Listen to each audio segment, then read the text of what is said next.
Welcome to the Screen the Screener College Basketball Podcast with your hosts, Mike Randle and Gus Kearns. Welcome, listeners, to the Screen the Screener College Basketball Podcast, where we're always talking everything college hoops. Could have been anywhere else on the dial, but you chose to be here with us, Mike and Gus, and we appreciate that. Mike, I think we got a few games to break down. We have a few games to review, and I think we have kind of like a ACC Big 10 challenge that we might need to talk about. And maybe do we need to talk a little bit about Ja Morant? Let me tell you something. We know basketball. We know players. We can identify when there's somebody with something special. Folks, Ja Morant of Murray State is going to be a lottery pick. Period. Oh. End of discussion. I don't care about the guy from Europe. I don't care about the 12th guy on Duke. I don't care. Ja Morant, Latrell Sprewell, that type of player, he is amazing. I always thought he was good, Gus. I liked him. But tonight I watched that game against Alabama. They did cover. Thank you very much. Ja Morant's going to be a lottery pick. Period. Next topic. Is he going to be the first lead guard, point guard taken in this year's draft? Ooh, frisky. He might be, right? He could be. Gus, he will be an NBA starter on the wing. Especially with the Garland injury, the nice frosh from Vandy.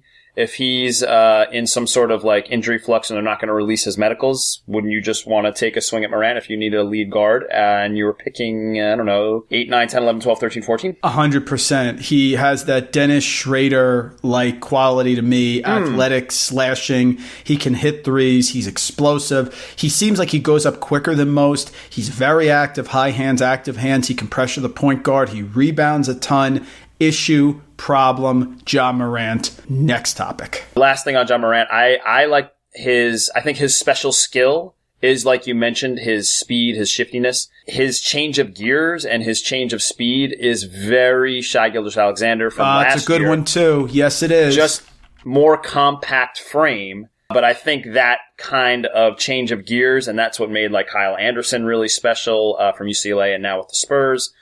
I think he has that type of like gonna lull you in and then explode and dunk on your head. That's what he's got going for him, and he obviously had that on full display against Alabama, no doubt. They lost 78-72 in Alabama. Alabama's very talented. Murray State comes in. Listen to these numbers. Ja Morant, sophomore guard, Murray State, on the year, 24.3 points per game, 7 rebounds, 10.3 assists. We're not done. His field goal percentage is 59%. 59%. Sick. His three-point percentage is 42%. And his free throw percentage is 86%. Oh, by the way, he averages 2.3 steals and 1 block. Enough. Stop with the Lotto. Ja Morant Lotto. Enough. That's it. Guy's great. Tremendous. Tremendous player. If you haven't seen it, it's worth dialing up on Watch ESPN and watching the second half because he absolutely went bananas against them and kept Murray State in it against a very, like you said, a very talented Alabama team. If you look up Ja Morant in the dictionary, what they have next to Ja Morant's name is the acronym WTF. That's Ja Morant. Okay? Can we make that the title of the pod? Or is that a little too risque for us? I don't know. I think that might be a little too risque. I like Lotto. Lotto could work, yeah. So do you want to talk a little bit about the game that you just missed on here where we had Clemson and Nebraska kick off the challenge for us? I mean, look, you've been in early on Nebraska here. Don't sell it short yet. No, I just made a mistake. That's all. I love Nebraska. I still think they're the best team in the Big Ten. I know. Here comes the Michigan, Indiana, Michigan. I know. It's just my belief, and I'm not gonna make the mistake that I made last year, Gus. I'm not the reverse mooch. Okay. I'm not the guy who is going to talk about a team all year like Michigan last year and then jump the heck off the bandwagon before I enjoy the riches. I like Nebraska. I thought they were going to lose to Clemson tonight because I thought Clemson would shoot better from 3 at home, and I thought Nebraska's three-point defense had not been tested yet by a team who was legitimately good from three-point. Nebraska wins 68-66. I still would have been just as aggressive about Nebraska. I thought this was going to be a close loss. They did cover the 3.5. I predicted it to be 3, and I should have taken Nebraska. Terrible job by me. But yeah, they look great. And I'll tell you something. If Roby doesn't walk on the court with 4 fouls, the guy has 4 fouls. He's a big, he rebounds, he defends for them. They would be even better. And Copeland was great, 16-6. Palmer, who is 20-9, he's their best scorer. He's fun. Palmer is fun. And Watson didn't even have a great game. I kind of tabbed him as the barometer there of the team. Only 4-14 from the field, but 38 minutes, 12 points, and he always settles them down at the end. Great win for Nebraska. On the road at Clemson, Big Ten ACC Challenge, huge win. Huge win. Roby might be their best NBA-ish type player on the wing. He's one of those guys that he hit a 3. He can defend in the post. He does a lot of different things. I really like Roby as a player moving forward. Maybe he'll get drafted after Ja Morant in this year's NBA draft. We'll see about that. Yeah, he's available too. The Ja Morant love, I would tell you right now, is going to be out. It's going to get to the irrational level. It's going to get to the irrational level. It's there right now.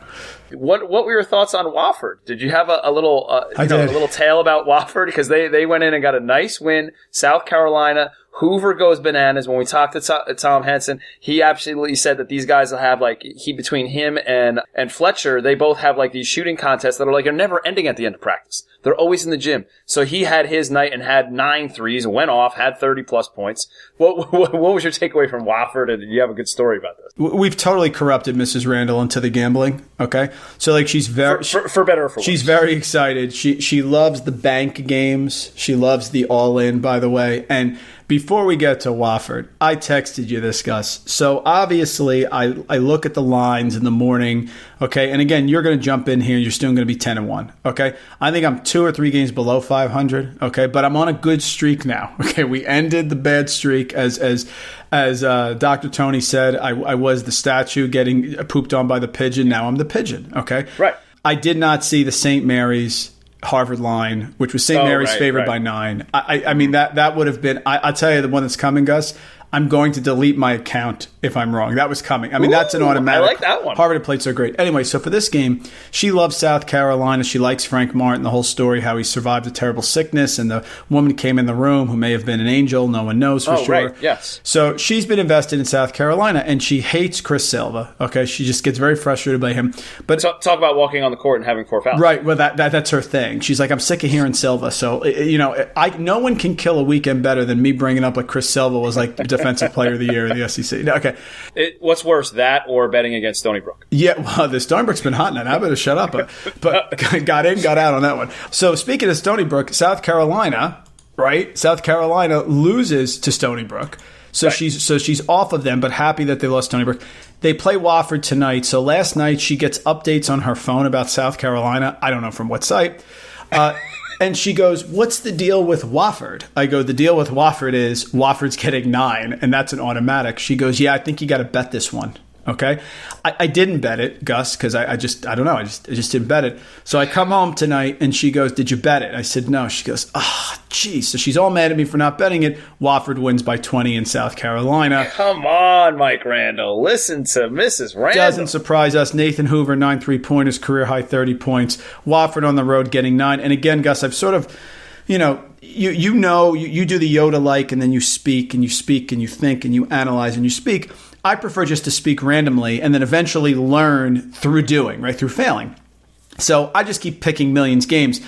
I do have a hankering to pick games where the team getting a significant amount of points I think can win the game, and that was the case. That was the case with Wofford here. I thought Wofford could win the game. You give me 9 points, enough. And it was the same thing with Murray State, by the way. Very true. And by the way, if you tuned in to the private podcast this weekend that we put up for our Patreon, which was spectacular, Gus. Great job. I called for not only Harvard to, eat up the points and cover that. I called for the outright win and said this is a very winnable game because of the pace of play and because of who Zhang and Bassi in the backcourt were going to give Ford a little trouble. So that was a little nugget that you can get if you're a Patreon member of the Screen to Screener College Basketball Podcast. Guys, we don't ask for much here. Okay, creators creating, support them. Our deal is this. We're going to give you pretty much 2 pods a week, and then as we get closer to March, we do 3. And by the way, last year, folks, we did 19 consecutive days of podcasts. 19 consecutive days. Is that true? That is true. Name another podcast that works harder than us. I'll wait. Okay, thanks. Now, so what we ask is to support this the cost that we have for the pod. What we ask you to do is we ask you to give us $6. You go to patreon.com, Patreon, and become a patron. Become a patron at Patreon. You pay $6. Gus sends you some great gear. He sends you great stuff. Sends you cozies. He sends you anything that comes across our way. It's just a fluid situation of receiving stuff. Right. You also always have goodies. You also get to direct the pod. We have some great patrons already who DM us, say, hey, I want you to talk about this. Hey, I want you to get this guy. Or, hey, I want you to do this. Great. Yes, yes, yes. That's the answer. Okay? Like the board of directors. And then you get an extra pod a week, which can be a video pod, can be a private pod that only you get. Folks, that's $1.50 a week. And by the way, once we get to March and we're giving you picks and analyzing and bracketology, it's going to end up being at least 2 extra pods a week. It's well worth it. Take a look. We don't want to badge you, but we could use it. It helps support us. We're growing. Things are going well. Patreon.com, a patron of Screen the Screener. Very good. Well said. Okay, excellently done. Let's get in and break some stuff down here for the listeners now that we have everything plugged in. How about the Blue Devils? Do you want to go over the game a little bit more here?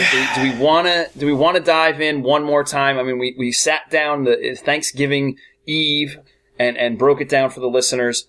They lose to the shorthanded Gonzaga team in the Maui Championship Classic game. Bulldogs held freshman trio of Barrett and Zion and Cam Reddish combined Cam Reddish.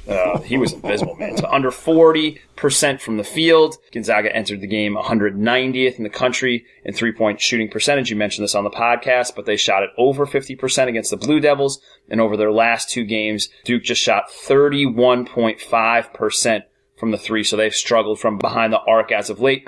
Any other further breakdown that you want to go to here, Mike, about the Zags and the Blue Devils and that iconic game that we had leading up to Thanksgiving?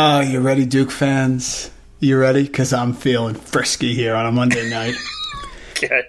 Never underestimate the chance that Coach K is out X'd and O'd. Never underestimate the chance that Coach K gets game planned out.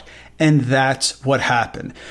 Coach K believes at this point in his career that you just bring in the talent and then you do cerebral things. I saw him interviewed the other day, Gus, talks about the melody of communication in practice.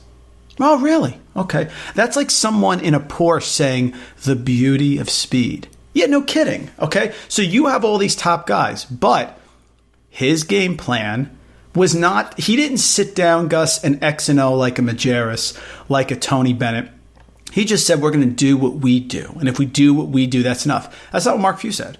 Mark Few, fly fisherman. Mark Few, growing up. Mark Few, grassroots. Mark Few said, our advantage is Hashimura. Hashimura's going to get the ball. Rui's going to touch it every single time. We're going to key off him. And defensively, he was brilliant. He got out X and O'd. I don't want to hear it. Don't come at me. I'll block you. I'll tell you right now. That's what happens. Coach K is living off designing the Grant Hill to Leitner pass. He doesn't X and O anymore. And maybe he doesn't have to, Gus, but I'll tell you this. They had a ton more talent than Kansas last year in that Elite Eight game, and they gagged it.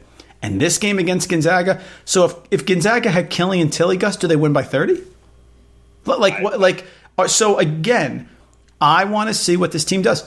You have the talent. You get number 1, 2, 3 in the country, Gus. You can coach them. They'll get 30 wins. But Coach K wants a title. Coach K wants a Final Four. And I'm sick of seeing him in situations. I'll tell you right now, you want the next delete my account game? When are they playing Virginia? I can't wait for that one. Coming. What are you going to do? Guys, absorb the orange and blue. Absorb it. Use it. Is that what the game plan is going to be? Because I got to tell you, Tony Bennett's going to have a different game plan. He's going to have DeAndre Hunter doing a certain type of up and under move because he saw on the screen that Zion Williamson always leaves his feet when you do an up and under from the left block. So down screen, back screen. That's what I like. Coach K, I don't want to hear anymore. That's a weak Gonzaga team. Weak meaning not where they will be at the end of the year. And You got lit up. The one thing I'll take away, as far as you mentioned X and O's, it seemed like as long as he left in Bolden, and Bolden, who had a great game against Auburn and Wiley, and had actually a decent matchup there where he could get an advantage because Wiley's a little bit more slow-footed than Bolden, so he actually ended up looking a little bit more agile, a little bit more fluid than maybe he would against the Gonzaga front line, which is absolutely freakishly athletic. They just put Bolden in compromised positions, ball screen after ball screen. And they just ran that thing to death until they got him out of the game. And they didn't take him out of the game until well into the second half. And you talk about getting out X and O'd. When you're getting killed that often by whether it be Rui, whether it be Clark, whether it be Perk off a wing kick to the three, whether it be Pittsburgh. Like, if you're getting killed that much in ball screens with that one player, wouldn't you take him out and sub in somebody else, whether it be Delorier or Jack White? Like, that seems to make sense. That's the one X and O that I took away from the game that it seemed like that was like a repetitive one. Name the last time a freshman-dominated team made the NCAA Finals. The answer is 25 years ago. It wasn't the Kentucky-dominated freshman team. They lost to Wisconsin in the Final Four. It wasn't last year's Coach K team. The book is still out over whether a freshman-dominated team can win a title. It's out there. Let's see what happens, because it hasn't happened with Calipari, who's been massively successful, and it hasn't happened with K. Let's see if it happens. Well, you mentioned the Virginia Cavaliers, and they just won their 6th straight Thanksgiving time day tournament. They won 53-46 over number 25 Wisconsin. Head coach Tony Bennett had the Cavaliers hold the Badgers to 18% from shooting from three. This is one day after Wisconsin shot it 60+% from the three-point line against Oklahoma. Sophomore DeAndre Hunter had 20 points. He's played like the best player on the team. He was named the tournament MVP, and the junior backcourt, Kyle Guy and Ty Jerome, went for 20 points, 7 rebounds, and 8 assists combined. The undefeated Cavaliers are going to travel to College Park on Wednesday and face Maryland in the ACC Big Ten Challenge, which we'll get to in a little bit. Mike, takeaway from Virginia, just keep doing what they're doing, and they did it against a team that looks very similar to them in the mirror in Wisconsin. Yeah, very similar to the Clemson-Nebraska game. I love Virginia. You know that. Yep. We both have them going to the Final Four. I just don't think me predicting them to the Final Four means they have to win every single game. I don't think that works. I thought this was a tough spot. I thought the way to battle Virginia is not to speed them up, but is to really just battle and slow them down. And Wisconsin had been so hot, Gus, so very hot. I watched them. I watched the 2 prior games. I was so impressed with them. I thought they would continue. But sure enough, Virginia's 3-point defense was just brilliant. I will tell you this. I'm going to say it right now. It's November 26th. I was wrong about Ethan Happ. I was totally wrong. Yep. And last year he made the moves that he makes, but they weren't as crisp. Okay. This year he's different. I guess Greg Gard gave them some sort of challenge to get more physical because he thought they were soft last year. Ethan Happ, Gus, must have gained 15 pounds of muscle. I mean, he's absolutely an All-American. He's going to be in one of the All-American teams. I was wrong. I was totally 100% wrong. The jump he made from junior, senior is very impressive. Listen, Wisconsin played great.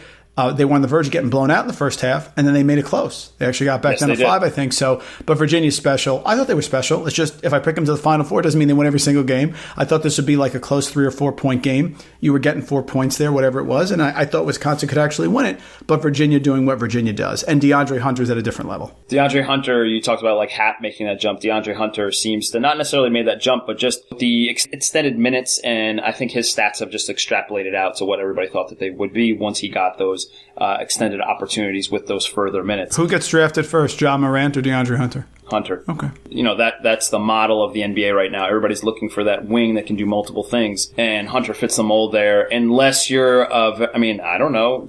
How about this? Not to bring, John Morant back into the fold here, but how good do you think he is? Do you think he's Westbrook good? Yeah, I do. I think he's that type of player. Listen, so if he's Westbrook good, then you have an argument. Is he De'Aaron Fox good? Oh, I have a special place in my heart for Swipe at the Fox. That's why I asked. I think that Morant will score more than Fox will, but I think Fox is a quintessential decade-long starting point guard in the NBA. This is what I'll say. I think you can say that Hunter is better than Morant. I think it's a fair argument, but I'm wondering if the NBA scouts have the Virginia stink on them. Besides Malcolm Brogdon. Obviously, Malcolm. Right. We love Malcolm Brogdon. We're saying Malcolm Brogdon's great, but are they going to pass on John Morant when John Morant goes to that combine and jumps 45 inches? And Hunter's great. I think they're both great. I love them both. But right now, because I'm irrational, I like John Morant better. Okay, fair enough. Not to go totally off the rails here. We'll mention Pittsburgh in a tiny bit, but the Panthers get a nice win over St. Louis. Absolutely. Barclays center. Freshman Xavier Johnson, 20 points, has been fantastic all year for the Panthers. He leads the team with almost 17 points per game. We'll get to the breakdown of Duquesne and Pittsburgh in a tiny bit. Just quick takeaway from the Panthers' kind of upset win over St. Louis in Brooklyn. I think Jeff Capel's done an outstanding job. I think we all still sold Pittsburgh short because of the 2-year hangover with Kevin Stallings. They only won 8 games last year, Gus. They have 6 wins already. They've played incredibly well. I mean, this is a St. Unless everybody's down the A-10. The A-10s, they're only going to get one team, whatever it is. It's fine. I have no problem with that. But this is a nice win, guys. This is Pittsburgh beating St. Louis is a nice win. It's an impressive win, especially for a team. And I know their schedule hasn't been great, but good job for Jeff Capel. He can recruit. We know that. He did that at Oklahoma. Xavier Johnson's incredible. 20 points. Good for them. Great job by Pittsburgh. Great job for Jeff Capel. Very excited for them. Yeah, and I think I talked about St. Louis maybe being one of the favorites in the A-10, maybe even have a chance for an at-large bid. This game obviously compromises that position that I had with St. Louis. But yeah, I'm going to say if we were having that conversation with St. Louis and then Pittsburgh gets this win, great win for Pittsburgh. I'm totally with you on that. Do you just want to dive right in to the Pittsburgh Duquesne game that's going to take place Wednesday, like the inner city game between those two? I mean, I feel like you have a little bit of the rundown here. It's a crosstown rivalry, maybe not with the, I don't know, with the urgency and with the heat that maybe Cincinnati Xavier has, but it's still something that we should pay attention to, right? Yeah. I go through the games on the short corner, which comes out on our site, sdspodcast.com, every Monday, and I sort of look ahead and I pick some games. And I was so, I do it a couple days in a row. So I come down, I do a couple, come down, do a couple.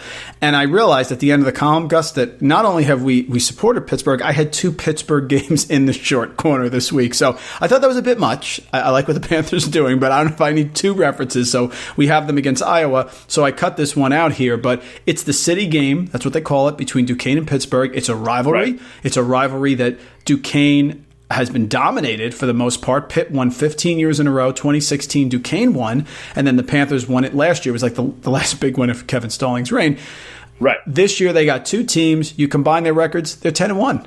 I mean, so it's got some juice here. Duquesne head coach Keith Dambro has the fans dreaming of a top 3 Atlantic 10 finish. I know that sounds nuts, but look at the Atlantic 10. Look what's there. Is it out of the realm of possibility that Duquesne could sneak into a 3, maybe a 4 spot? Absolutely not. It's wide open. Nope. Are you going to bet on it? Probably not, but it's certainly reasonable, and you wouldn't have thought that. They have Eric Williams. He was one of the best freshmen in the conference last year. 22 points, 5 rebounds, 4 steals, and 3 of 3 from deep when Duquesne beat UMass Lowell. Mm-hmm. They are 12th in the nation, and this is all from KenPom. We love KenPom, with a 12.9 steal percentage. So the Dukes really get out and deny the wings and steal. But they are 294th in defending the three-pointer. And Pittsburgh is just okay. They're pretty good, but okay from 3. So I think that this is going to be a good game. If I had to lean, Duquesne has faced a more challenging schedule. They beat William and Mary. They beat Radford. They beat William and Mary at home, Radford at neutral site, and they battled a tough Notre Dame team before losing on the road. Pittsburgh had a soft schedule, but they beat the previously undefeated Billikens. So they got Xavier Johnson, who's been fantastic for Pitt, a great get there by Jeff Capel. Senior guard Jared Wilson-Frame, 48% from three-point range. He will attack that Duquesne Achilles heel. You make me lean, I'll take Pittsburgh in a close game. I think if you're going to pay attention to a player here, how about we pay attention to Sincere Carey? Oh, yeah. Good. The freshman point guard from Duquesne. Might not wow you with a point total, but if you watch him play and watch him control the game for the Dukes, I think you'll be really impressed, and I think they have a point guard moving forward for the next couple of years that's going to be highly impactful. So I like Harry as the guy to pay attention to that might be under the radar, that might not wow you with his point total, but you look at the end of the game and he's going to give you 8 assists, 10 points, couple steals, like you mentioned. That's what they're really good at. And he'll board, too, and he'll hit a 3 or 2. So I think that's a player to pay attention to. And I think this game, I'm glad it's got some juice back. You mentioned both teams, combined record 10-1. Nice. Playing great. Let's do some forecasting. Let's talk about the rest of the ACC Big Ten showdown and the matchups that await us. We're going to start with Tuesday, give you the games on Tuesday. Then we'll roll into Wednesday, give you the games on Wednesday. We'll give you a little prediction, which way we're leaning, and what we might want to pay attention to. So let's just start with the big one right away on Tuesday. Let's just start with Indiana at Duke. I think Duke is going to have things a bit more in order. I think the roles are going to be a little bit more defined. You think Zion might get some touches in a late shot clock situation? I think Cam Reddish might do something else besides bomb threes. More importantly, can Indy keep this thing close, and will Juwan Morgan stay out of foul trouble? Will Bolden have an impact when Davis is on the floor? And will Romeo resist the urge that R.J. Barrett fell prey to in the Gonzaga game and not go hero ball in the lane and remain inside the offensive flow for Indiana? against fellow NBA lottery picks in the other uniform. Mike, I have picked Indiana to go to the Final Four, but I am not going to pick Indiana to win this game. I like Duke at home here. I think Indiana keeps it close, and I think they'll keep it closer if Morgan stays out of foul trouble and he can be an impact on the offensive end, because I think he's the type of player that we saw in the Gonzaga game that can give Duke trouble. Well, if you look at Ken Pom here, they project a Duke 11-point win. So, Gus, we're probably looking at a spread here of about 10 or 11 points. That's an awful lot. I think Indiana's going to play very well. They certainly played very well in Arkansas. I just think, partner, that there's too much stuff that is up against Indiana. We don't know who's going to be ready to play. We know Jerome Hunter's out. Race Thompson had the concussion. Zach McRoberts has the back. Devontae Green, who they really miss, by the way, because otherwise you have Finney really taking a major load there of ball handling, and he's been great. I mean, he had a huge three coming off the bench after 4 fouls against Arkansas. So he's Finney's awesome. I really love him. Romeo Langford's been spectacular. 18 points a game. However, only 26% from three and 65.9% from the foul line. So this is the way I see it, partner. We have an Indiana team that is shorthanded, playing well, but is shorthanded. We have an uncertain point guard depth situation. We have the star player struggling from three and struggling from the foul line. And oh, by the way, Indiana ranks 159th in the country with just 37.6 rebounds per game, going against Duke, who ranks 5th in the country in 46 rebounds per game. And by the way, the game is in Cameron Indoor. I don't see how Indiana can win this game. I want to get there. I think it will be competitive in the first half, but I feel fairly comfortable that Duke wins this one by double digits, only because on the road, compromised, Langford not hot from three or the foul line, Achilles' heel is rebounding, got to stay out of foul trouble, Duke's going to be angry after losing. It just seems like too many things stacked against them. I agree with you with all of those points, and I also agree with you mostly that I want to get there and I want to find a way that like Indiana's going to win this game or keep it close. I can't quite navigate the pathway that they're going to do that. So I'm going to go with I'll take Duke in the points as well. Yeah. That makes sense. So you give the points. You'll give. Give the points. I'll cover. Assuming it's 10 or 11. I mean, if it's like 15. But assuming it's around there. Yeah. Okay. Yeah. It might. I'm intrigued to see the line as well. That would be intriguing. Let's go number 9, Michigan State at Louisville. Chris Mack has to grab one of these games, right? He won't drop all of these games because he's got Tennessee. He already has a loss to Tennessee. He's already dropped a game to Marquette. We have Michigan State here. He's got to go to Seton Hall, which is a familiar venue from his Xavier days. I know you're going to giggle at that. I'm sorry. Central Arkansas might be the one cupcake. Then they have to go at Indiana. Then they got Lipscomb. Then they have Kent State. They're going to go to the Yum Center, but be careful with both of those teams. Both of those teams are live. Is this the one big game that the Cardinals are going to grab to right the ship? And if they do grab this game, how are they going to do that against a Michigan State team that just seems to have it rolling, especially after how they played out west? Michigan State, 19th in the country, 42.9% from long distance. Even in their opening night loss to Kansas, they were 52.2%. Winston and Langford playing great. Both have scored at least 13 points in each of the first 6 games. They were down 25-8 and came roaring back to defeat Texas 78-68. Winston was tournament MVP. Louisville has done a nice job. I think Chris Mack, sort of, riding the ship after everything that went on there last year, has been very, very impressive. They've won their 3 home games and lost their 2 neutral games. Played 3 consecutive tough opponents: Vermont, number 6 Tennessee, and of course Marquette. So, sophomore forward Jordan Nwora, he went from 5.3 points as a freshman to 19 points this season. Here's my issue. Chris Mack doesn't defend the 3-point well. The Cardinals are allowing their opponents to shoot 37.5%. The Cardinals are going to want to run with Michigan State. I don't think that's a good idea. Michigan State rebounds really well. Louisville doesn't. The thing that really sets it for me is Vermont was getting buried. And I know Vermont is good, but they were getting absolutely buried. And then they came back and closed it in the second half at the KFC Yum Center. Ken Pom has it 80-75. I know it's on the road, and you're going to give points on the road, but I'll give them with Michigan State because I just don't think Chris Mack in year 1, with all the guys that have left the program, is ready to win this game. So if I don't think they can win the game, I guess I have to get 5, right? So I'll take Michigan State, and I would give 5 or 6 points here. I would even go 7 or 8 this, and I think The two things that stood out to me were the rebounding numbers that you mentioned, and then also the way that Michigan State is shooting the three. I don't think that's going to go anywhere, especially because of the numbers that they put up last year. I think it's a sustainable success rate that they have from three. So I agree with you on Michigan State. I kind of love this one. NC State at Wisconsin. I love this matchup. The Wolfpack has not scored under 80 points this season except one time, 78 in a win over Mercer, while the Badgers have not given up more than 70 points in any contest this year yet. So let's go with this one. This one sounds awesome. I'm going to lean with Dorn and the Wolfpack here. Now let's remember, here's the reason I'm going to do that. Keats got to play that UVA tournament team 2 years ago, and we'll remember how hard it was to score against the pack line. Keats will do it with four guards, and then he'll get a bunch of threes up, so some excellent ball movement and some excellent ball handlers and decision makers. And I'm going to call for a big game from Braxton Beverly, and I think he's going to make some key shots in the second half. So give me the Wolfpack in a slight upset here, and I'm going to say they'll get the straight out win, and I think they're going to do it by hitting some threes and putting all of their ball handlers on the floor at one time. If this game was in North Carolina State, and I think we even mentioned this when we did a video on North Carolina State for the YouTube channel, Screen to Screener Podcast YouTube channel, please subscribe. I would agree with you. I think they get blitzed. I think Wisconsin's going to. I think Wisconsin, Gus, is playing at such a high level right now. And again, Bayesian process. I wasn't high on Wisconsin. I was wrong. I have watched this team play.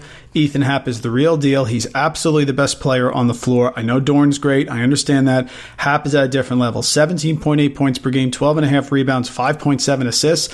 Crazy. Playing fantastic. They're home. They had a tough loss against Virginia. They're going to be ready to go. NC State has played teams that rank 209, 350th, 334, 329, 268th, and 229th in three-point percentage. So this is very similar to the game we talked about tonight, very similar to the Nebraska-Clemson game where Nebraska had a great number on holding opposing defenses to three, but I questioned who they played, and then they did it at Clemson. I don't think NC State can do that at Wisconsin. I think Wisconsin's a different level. I think they're going to shoot the lights out. I think they're going to slow it down, and they're deliberate. They don't turn the ball over a lot. Demetric Trice has been tremendous. Brad Davison has been great as well. Iverson is a tremendous athlete. I like NC State. In fact, Gus, if this game was at NC State, I may pick NC State. It's at Wisconsin. I think Wisconsin wins by double digits. I would easily give 8 points, which is probably where the line's going to be according to Ken Palm. So we're on opposite sides of that game, and I think like you said, the key factor to pay attention to here, tempo. Tempo, yeah. Where's the tempo? If you feel like you feel like it's slogging it out, and these teams are really taking their time, advantage Wisconsin. If you see those guys getting up and down the court and jacking a whole bunch of threes and you have a whole bunch of possessions, advantage NC State. So I think the first thing to pay attention to, that first 4 minute span, tempo. Where's the tempo of this game at? I'm just positive, partner, that this game is going to be exactly like the Wisconsin-Virginia game was. Mm-hmm. I think Wisconsin's going to start this game off 15-5. And I think that NC State's going to be trying to dig themselves out of a hole. And you don't want to go to Madison and be down, because then it's down screen, back screen, feed, Hap, free throws. I know he's not great at free throws, but he gets there. Kick out, reversal, got a double Hap, open threes. Davidson's good. His mom says he's good. I really see that happening. I will be shocked if NC State is up like 18-10 in this game. I think Wisconsin comes out strong and NC State's playing from behind. All right, I'm on the other side. I think NC State is actually going to come out and play really well with their ball handlers and handle that slow down pressure and try to get Wisconsin sped up a little bit. Listen, this next one, I don't know. We're going to break down the TJ Gibbs, Trent Frazier matchup here for Illinois and Notre Dame. Like, is that where we're going? Is that what we're doing? Okay, they're both really good guards. I really like Gibbs. He's a Jersey guard. I like Frazier. He's doing kind of everything for them. He played really well against Gonzaga. Besides that, is there anything else we need to break down about this game, or are we okay here? I have to tell you, I was impressed with Illinois. I'm not buying that ND is dominant at home. I think they can be beat there. I understand they've righted the ship after the Radford loss without Carlik Jones. William and Mary, Duquesne, and DePaul isn't exactly at the level of Illinois. I really liked Illinois against Gonzaga. I think they showed me something out there in Maui. So it's ND by 5. I'm going to take the points with Illinois. I really am. I like what Underwood's doing. I know that Notre Dame can get hot from 3, but I got to see it first. Give me the blowout game first, Gus, against a quality opponent before I jump on the ship. So I'll take Illinois. Just for argument's sake, I'll go Notre Dame at home. But again, I'm not super enthused about this game. How about Pitt and Iowa? We already talked about Pitt. This is really interesting. Iowa is putting up points on everybody. Garza seems like a legit player, like all Big Ten or something like that. Maybe some NBA whispers. While Pitt has done everything to be taken seriously again. Does Iowa drop another 100 spot here, or does Pitt continue to gather momentum and get the Panthers further down that road to redemption? This is a huge matchup according to the NCAA's net power rankings that were released today. Pitt is number 23 and Iowa is 15. This game has a sweet 16 feel, doesn't it? Or maybe not. More on the net later. But I think either way here, take the over in this game, right, Mike? I like Iowa. I think Pittsburgh's getting their comeuppance. I mean, this is a team that was 8-32 last year. They're going on the road. Iowa was very impressive against Oregon and UConn on a neutral court at Madison Square Garden. Very, very impressive. They had 77 against Oregon, 91 against UConn, and then put up 105 against Alabama State. I see Iowa rolling here. I think this is a blowout. I think they're up by 20. I just don't think Pittsburgh's at this point yet. I'm not ready to anoint them, even with a top 32 recruiting class as per 24/7 Sports. I'm not ready to anoint them that they're going into Iowa. I think Iowa rolls here, rolls big. Okay, I think I'm with you there. I would also look at the over on this game. I think that's an important factor to play here, especially because Iowa has put up a ton of points and gets up and down the floor. All right, Virginia Tech and Penn State. It doesn't feel like Penn State has a shot here, right? I know this is kind of like a geographical match and the fan bases may grab at something here, but Tony Carr isn't walking through that door, Penn State. Virginia Tech goes big here. I can see them having a 20-point win here. One of those games that Buzz will not want to lose for the ACC or for the Hokie fans. I mean, I think it gets out of hand early and it stays that way. Mike, you see anything different here with this one? I'm going to leave Virginia Tech because I love the energy that Buzz Williams has this team playing at. You have a Penn State team that lost at DePaul 72-70. Then they lost in Mexico to Bradley on a neutral court. Penn State, I feel like, doesn't get a lot of credit, and I want to root for them, but I'm only giving 1.5. I see the line right here for Virginia Tech. I will gladly give 1.5 for Virginia Tech on this game. That sounds like an all-in, like, delete your account money game if there ever was one that I had. I mean, that sounds great. I'm with you on that game. For the record, Ken Pom has it 70-69, and he only has Virginia Tech as a 51% favorite. Could be frisky, really? But I'm going with Tech. I'm going against Ken Pom. I'm going with Tech, too. I'm going against Ken Pom. Let's move to Wednesday. We have Purdue and Florida State. This one, you could debate that this is the game that could be most appealing. I could get behind that debate. For the smaller All-American guard that's playing out of his head, Carson Edwards, he's going to dive directly into a deep Florida State team with long, thick student athletes that are coming off a loss to the defending national championship in a November championship game, Villanova. Yeah, I'm all in on this game. Florida State has always been a team of runs, right? Whether it's a singular run in a game from TV timeout to TV timeout, or just in the season itself where they'll drop 3 straight and then win 5 straight. Florida State is a few shots short of being undefeated or a few shots long of having a 2-game losing streak. I'm going to go with Purdue hitting 12 threes. I'm going to go with Carson finding enough creases in the Florida State defense. And I'm going to think Purdue might pull away at the line here. So I'm going to say Purdue in a close game late. I think you're absolutely clinically insane to bet this game. I don't want any part of Florida State. I don't know how Florida State, with all the defensive prowess and the big overtime win against LSU and the destruction of Florida, couldn't handle Colin Gillespie. That just baffles me. You can't beat Colin Gillespie and Phil Booth. Phil Booth is a weeble, but he shoots better. But you can't stop Colin Gillespie. And now you're going to beat Purdue. But again, Florida State is one of those teams that they show up and then they play when you don't think they're going to play. I'm just saying I have no read on Florida State. Yes, you put a gun in my head, I'm taking Purdue. Absolutely. Carson Edwards, I put a little picture up there. He's Jesus with a basketball. Ryan Klein has been fantastic. Edwards, 25 points, 4 assists, 41% from deep, 92% from the foul. Enough. I've had enough. He's tremendous. Terrence Mann with his 13.6 points per game, 7.4 rebounds for the Seminoles. He's got a rebound. He had back-to-back 9-point performances. And that's the thing. I could see Terrence Mann going off in this game. I will never bet Florida State. I can't deal with it. I agree with your analysis, but I'm staying away. Florida State, by the way, 105th in allowing 3-point percentage, 31%, which is pretty good. You know, so it's not great, but it's not terrible. But again, I can't handicap this game. I like Purdue, but I'm not betting this game. No way. I agree with the stay away. If I had to lean one way, I'm going Purdue late. How about Georgia Tech and Northwestern? This is another game I feel like, do we need to talk about this game? I feel like Law is playing really well for Northwestern, so he might be the difference in the game. Listen, you have Northwestern 5-1, 3-0 at home. I'm rooting for Northwestern because of what happened last year. They really took a step back. Georgia Tech coming into Northwestern. Northwestern is back in the Welsh Ryan Arena. Vic Law back, Derek Pardon. I take Northwestern at home, because I still want to believe that they're the team they were from 2 years ago than the team from last year. I think it's kind of a stay away.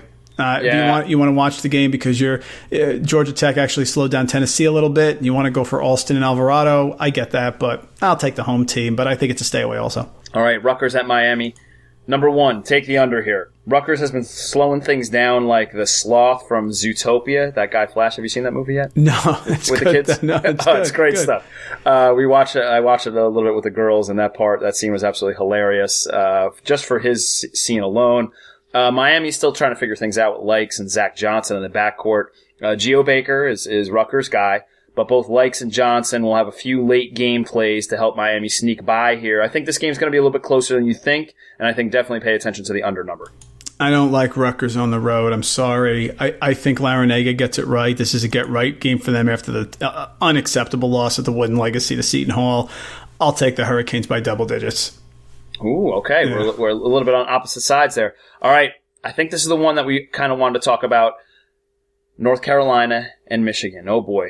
We got a game here. Will Michigan be able to slow the pace a touch and get the Wolverines baited into an up-and-down game? Is the tempo going to tell us the story here of who's going to be the winner?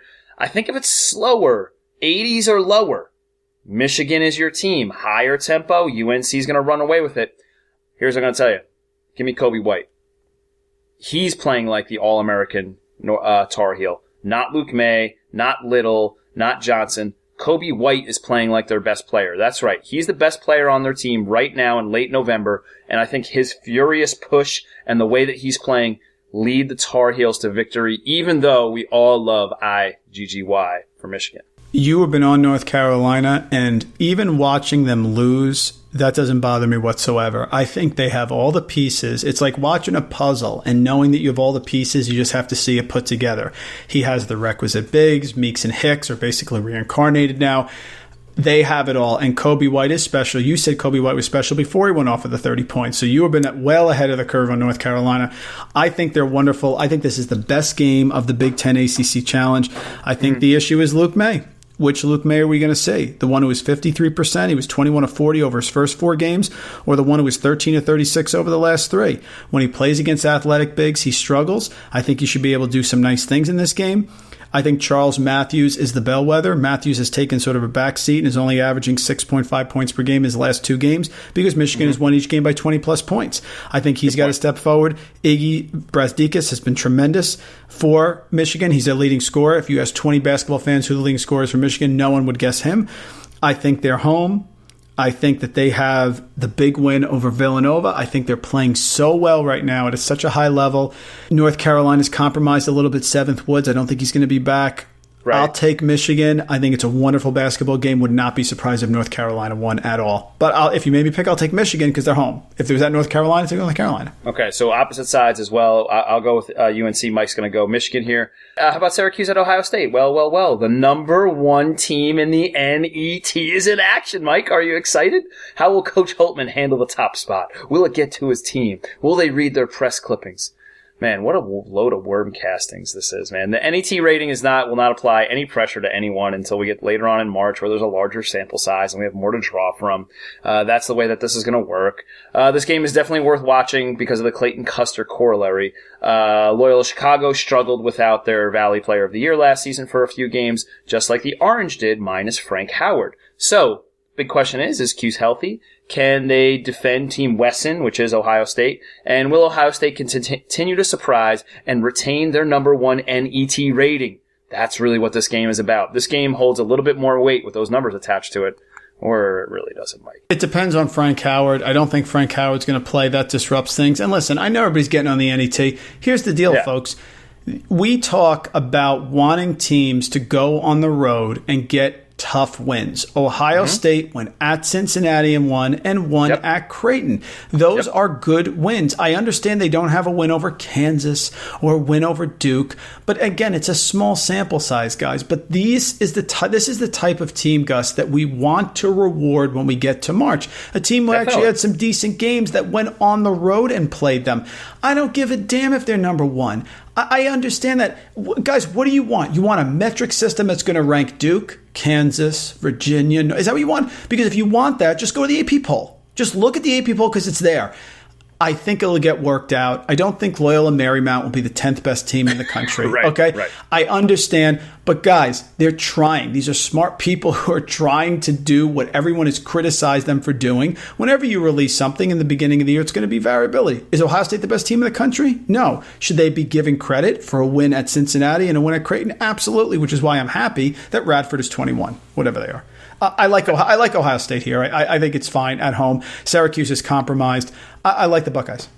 I do too. And then how about we finish up with Virginia at Maryland, down screen, back screen.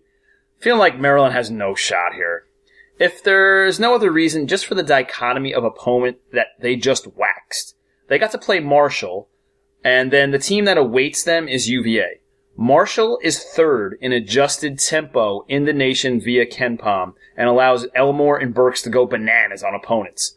Okay, guess what? In this game, they have to flip it because UVA is absolutely dead last, 353rd in adjusted tempo as per KenPom. So they are going to be looking at opposite ends of the spectrum here in a matter of like 48 to 72 hours. The whiplash that Maryland is going to feel for this will keep the Terps' necks sore for weeks. As much as we love Anthony Cohen, as well as he's played thus far, he's in for it here. I think that even though Virginia goes on the road, I think that they are going to just absolutely school Maryland, and Maryland's not going to know what to do with themselves after putting up 100 on Marshall. I don't think Maryland's getting schooled, not the way they're playing. You go in and you pound Marshall at home the way you do, I don't think you get blown out. Now remember, this is a Virginia team last year. They can lose. I mean, they lost at home to Virginia Tech after destroying Virginia Tech by 26 points about 3 weeks earlier. Mm-hmm. I think Virginia wins the game, 100%. I think Virginia wins the game, but I don't think it's going to be a massive blowout. I think Fernando and Cowan are playing way too well. I think they're hot.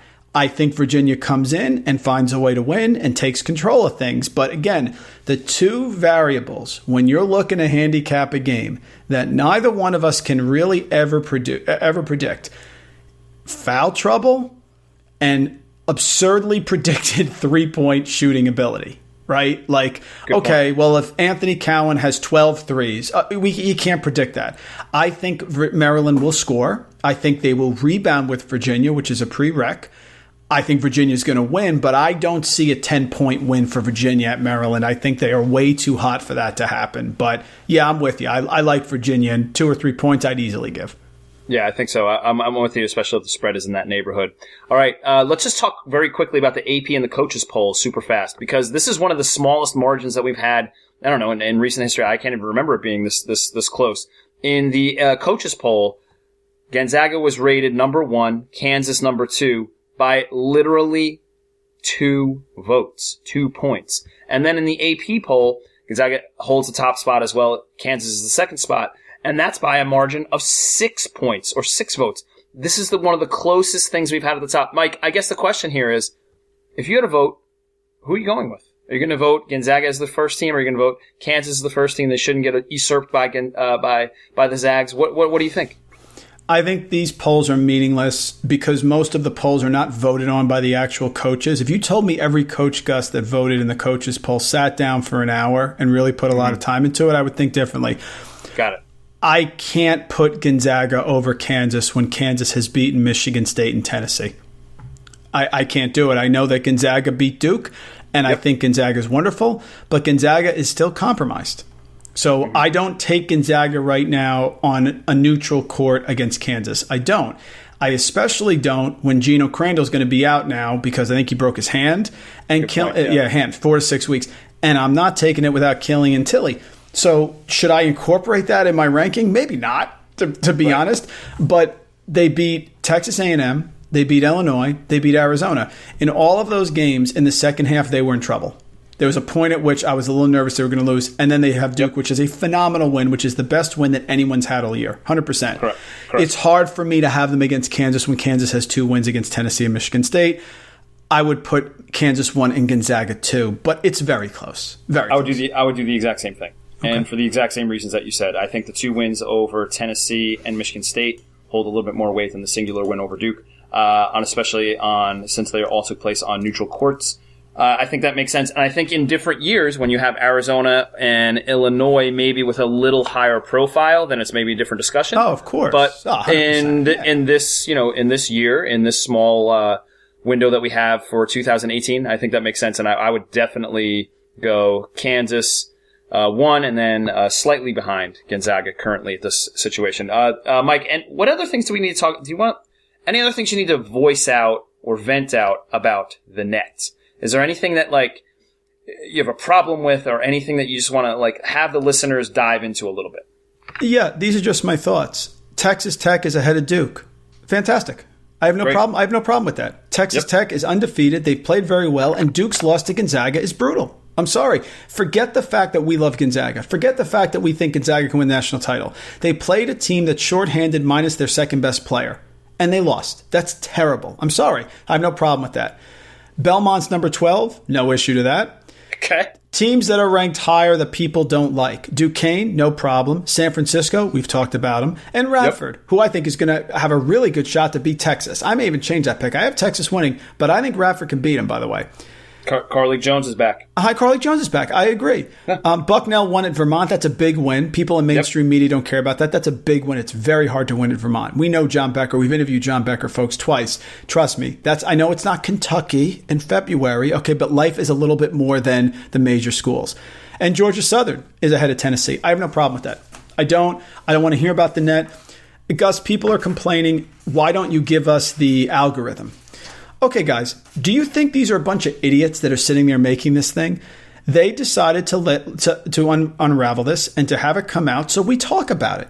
College football has done the same thing. College basketball is taking the cue from college football. People trash the revealing of the top 16 seeds, and it's tremendous. I don't care what everybody says. I don't care that all the groupies on Twitter are going to sit there and say, oh, it's terrible, it's terrible. It's not terrible, guys. They'll figure it out. And by the way, if you're going to be critical of it, come up with a better metric. Come up with a better one. And if you and we're going to have somebody on the pod later this week who has actually talked about a better metric. He hasn't invented it, but he certainly promoted it, and that makes sense. Don't sit there and just go against the man. Oh, let me tell you, the weather's terrible. Talking about the net and trashing the net is like trashing the weather. You can't do anything about it. But if you have a problem with it and you say, this is wrong, I think you should do this, I'll listen. But I think it works itself out. And I like that it gives some credit to the small schools that people don't give a darn about, like Radford. That's the part that I want to champion, that it does reward these teams that go on the road and actually garner these wins and then accumulate win after win after win on the road. And that's exactly what the committee has said that they would like to reward. And the second part I'd like to say is, how many of these people that maybe have a problem with the release of these rankings and where teams are in it, how many of those people complain about the RPI too? What do you want? We're trying to figure out and make it better along the way, and this is one of the avenues that the sport is going to travel down to try to make this a little bit more on the up and up and a little bit more on the level, and maybe, just like you said, Mike, give some of these other schools that people might be overlooking a little bit more credence and a little bit more respect. 100%. I look forward to seeing how it plays out. Eventually, we'll know how they calculate it. Absolutely will. We will. And again, I think everybody needs to keep into account a very small sample size. This equation has never been performed before. Right. We can compare it to Ken Palm all that we want. We can compare it to Sagarin all that we want. They have control groups of year after year, season after season that they can compare to, tweak, and then correlate from. This is literally 6 games old. That's all we have. So if we're going to trash it, let's just pump the brakes a little. And they'll tweak it. They've actually used data from the past, and they said that it was pretty well aligned, which is fine. But folks, here's the news flash. They're getting you to talk about it. They win. Whoa. And they're bringing more attention to the sport that we love. I have no problem with it. It'll work itself out. Guys, be patient. And if you don't have it, if you don't like it, come up with a better metric. Well, I don't know what it is. Then shut up. Then shut up, folks, because we're talking about college basketball in November, and we're projecting teams into the tournament, and that's a good thing. Right. Get the notebook out and take some, start crunching some numbers. That's what I would say. All right, we're going to end the podcast, Mike, with your number 1 preseason team, Nevada Wolfpack. They're going to travel to Loyola Chicago on Tuesday, and Mike, the Wolfpack in trouble with Sister Jean, the Valley Player of the Year, Clayton Custer, Coelacanth Krutwig. Has he even missed a shot in the post yet? I don't even know if he's missed a shot from the field yet.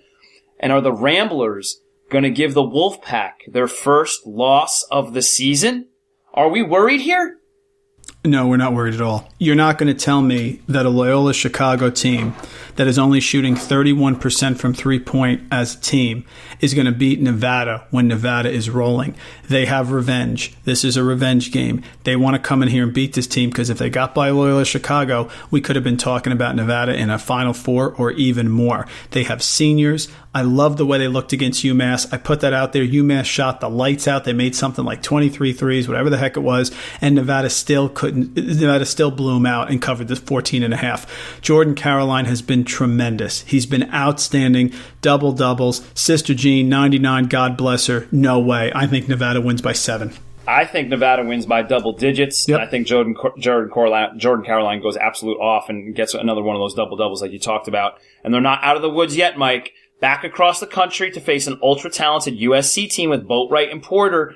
Are they in danger of having a hangover game waiting for them? Is this going to be, is this one going to be closer? Are they going to, burn all their bullets trying to beat Loyola Chicago, Mike? Are you worried about the back-to-backs here? Yeah, I am. And the only reason I'm worried is about the travel. That's my main issue. They could get tripped up here in a little bit of a letdown game, but Nevada's going to be fine, folks. I've seen Nevada now twice. I am uber confident this team is going to the Final Four. Uber confident. The way they get hot, the way they work together. What's Jazz Johnson shooting from three, Gus? 53%? Something like that? I think he's shooting over 50% from three. Yeah, he's 56%. Balling. He's 18 to 32. And by the way, his last name is not Martin or Caroline. Enough. I think it's fine. Gosh, you made me pick. I'll still pick Nevada, but I think that possibly, Gus, that could be a situation where they get in trouble. But I love this team. God, do I love this team. I think they're good. And I still think the mainstream country doesn't think they're that good. I think they have Gonzaga disease. Folks, you'll see. You'll see when they're shooting. They can get a three whenever they want, and they play hard, and they play together. And then when Trey Porter inside gets a technical after dunking on people, the first two guys to grab him by the jersey are the Martin brothers and then Caroline. Unbelievable. I hear the music coming in. Gus, thanks so much. Fantastic job, folks. Screen the screener. We're ready to go. ACC Big Ten Challenge.